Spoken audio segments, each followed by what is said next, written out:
Developing loyal employees in the hope that tourism will soon return to normal.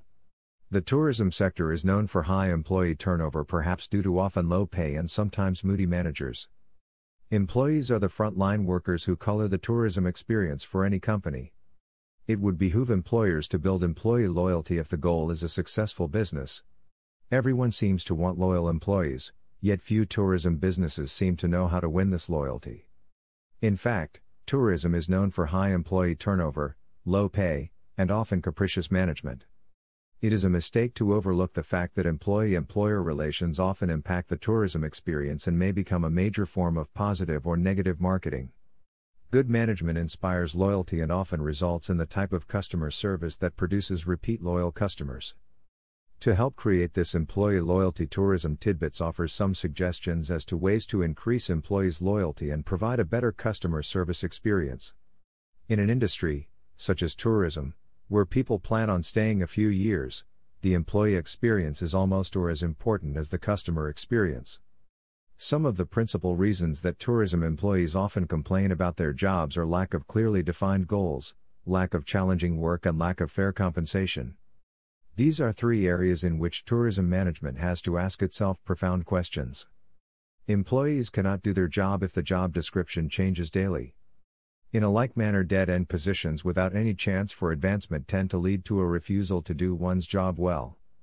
In a dynamic business such as tourism, treat employees as if they are guests. Make sure that employees know that you are part of a single team. Often tourism management has been accused, and sometimes fairly, in compensating itself first and only worrying about employees afterward. Good employers understand that salary increases are much more important to those at the bottom of the ladder than to those at the top. Make sure that you lead employees by example and not merely through words. Set out what you expect from employees. Do not assume anything. Employers have a right to expect that proprietary information stays private, that personal issues should not impact job performance, and that employees will listen before acting. Employers also have not only a right but also a duty to stop idle gossiping at a job, to enforce laws protecting other employees from a hostile workplace and issues of sexual, ethnic, and religious discrimination. Help employees to understand what type of customer service you want them to provide by treating them as customers. Tourists tend to define good customer service as providing reliability, responsiveness, and value for time money. Think how you can translate these basic ideals into the workplace environment. How reliable are you? Do you fulfill promises or simply utter them? Are you responsive to special needs or merely quote company regulations? And do employees receive value from their jobs, or are they merely putting in time so as to receive a paycheck? Employees work best when they are rewarded for a job well done. Positive strokes often accomplish a great deal more than negativity. Be specific when complimenting employees, and remember that small rewards given frequently often do more than one big reward given only once or twice a year. The number one tourism complaint is that visitors feel they are not treated as individuals. How often have tourism managers reminded staff to treat each person as an individual?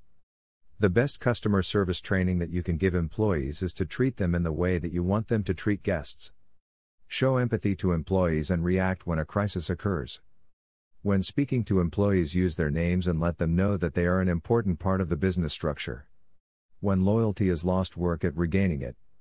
That means that do not be afraid to apologize when you make a mistake and focus on fixing a problem rather than assigning blame for the problem.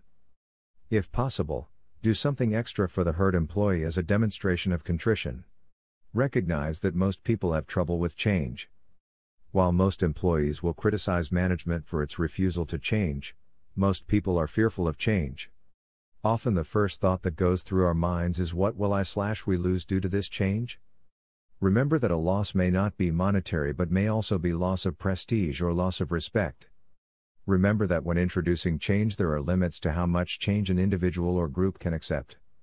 Lastly, unless there is a reason to maintain the change, most people will revert back to the old ways, even when they say that they prefer the new. Remember that without a sense of personal loyalty to the group and to the person implementing the change, employees may not have the needed desire to risk the change. Often, we can overcome a lack of personal loyalty by diagnosing a problem and then offering a solution. For example, if employees do not know what to do or why they are doing it, Provide them with an overall picture of the value of the change given at the employee's level. If on the other hand employees are demonstrating that they simply do not know what to do, then provide additional training or education. You do need to be understanding of a personal problem, but employers are not psychologists and do not need to become psychologists. Each employer needs to set standards as to how many personal problems are acceptable in the workplace environment. In a service industry such as tourism, customers have a right to expect a smile, friendliness and good customer service no matter what the employee's personal problems may be. Set standards and then enforce these standards as fairly as possible. Learn to read body language. When speaking with an employee, be aware of his or her body language. For example, if an employee is turning his/her head away from you, are they telling you that they disagree with you or your policy and no matter what do not plan on implementing it? If the person turns his/her shoulders away, are you losing his/her attention and need to regain it by asking personal questions? Note that folded arms may indicate that the employee does not believe you and that wandering eyes may indicate a loss of interest in what you are saying. #RebuildingTravel